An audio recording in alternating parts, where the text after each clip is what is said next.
Astagfirullah, hati ini rindu cahayamu. Di sepertiga malam sunyi, ku bersujud memanggil namamu. Langkah hidup penuh noda, sering lupa akan dosa-dosa. Air mata jatuh perlahan saat ku ingat salah yang lalu.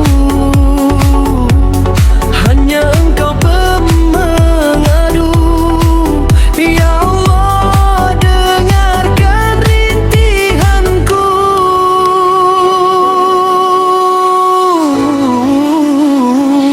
Ampuni hamba ya Allah atas hilaf dan dosa.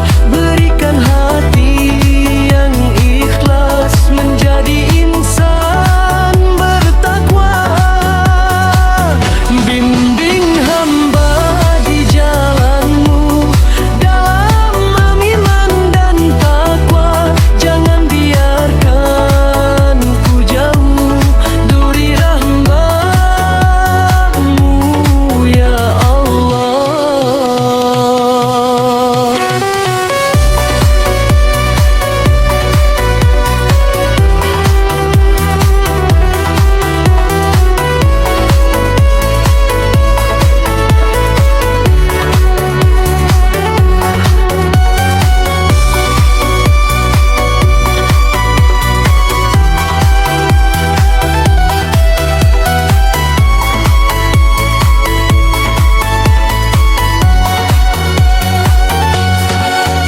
Dunia sering membutakan mata, harta dan cinta sementara. Ku ingin hidup sederhana, dekat dengan ridho-Mu saja.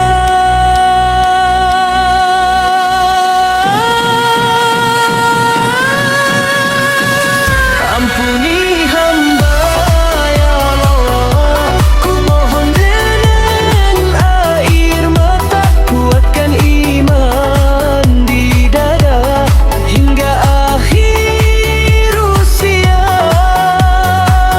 Ampuni hamba Allah, jangan Kau tinggalkan. Dalam sujudku berjanji setia